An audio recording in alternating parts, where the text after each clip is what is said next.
Hello everybody, buenos dias, bonjour, good day, konnichiwa. My name's Glenn and here are my shortened thoughts on how we might improve rugby's global calendar.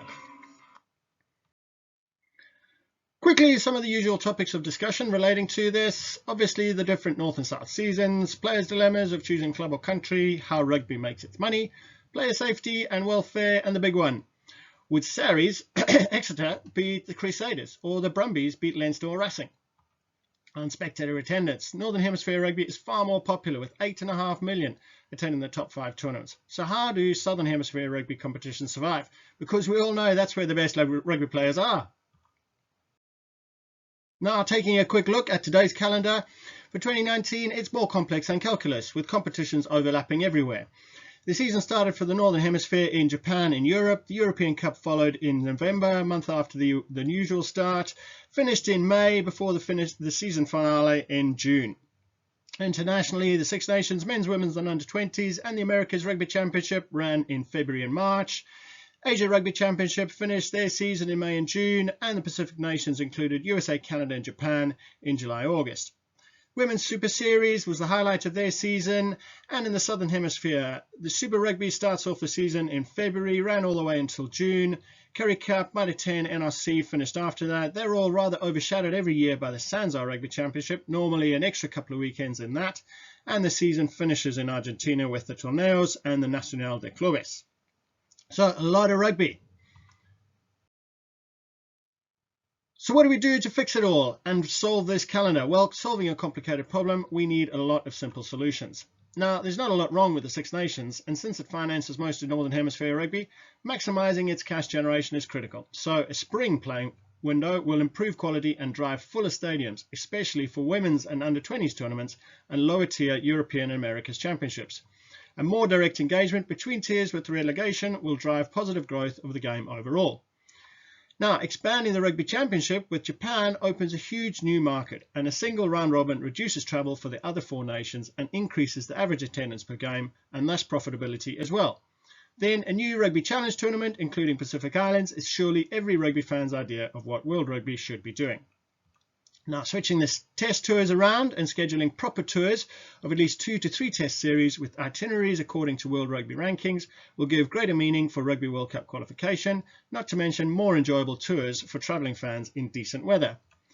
While some club and provincial competition formats need adjusting to avoid blurring the boundaries between different tournaments and to maximise attention on the season's flagship competitions of European Cup and Super Rugby, building up to a new World Club Championship every second year.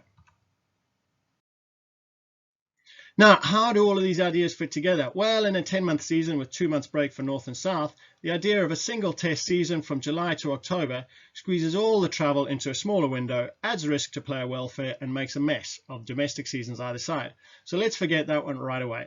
However, moving the Six Nations a month later opens up the possibility of better quality, more watchable games of rugby in springtime without impacting the domestic schedules alongside it, while adding Japan into a single round robin rugby championship shortens the tournament window and grows its marketability, while allowing domestic rugby more space and attention to flourish commercially.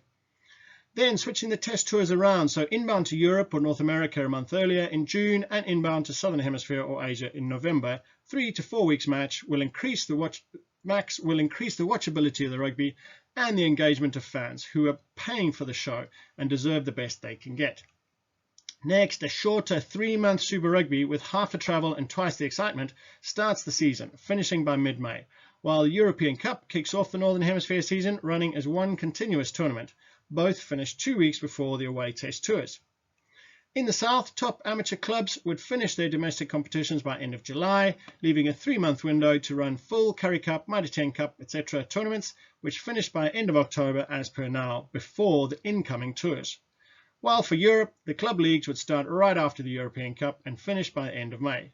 Even with a few weeks break for test matches, 28 weeks allows for top 14 double round robin with semis and a final, while the Premiership and Pro 12 would run league-only tournaments and join a British and Irish Cup from the 4th round with quarters, semis and finals, providing a new high-profile season finale. Then, every 2 years, the World Club Championship would alternate in June in the Northern Hemisphere and then in November in the Southern Hemisphere. So there it is, some feasible adjustments to the existing calendar for Test and Club Rugby to align locally and internationally. Of course, the devil is in the detail, so I invite you to watch the long version of this taster, plus the other videos with deeper explanations.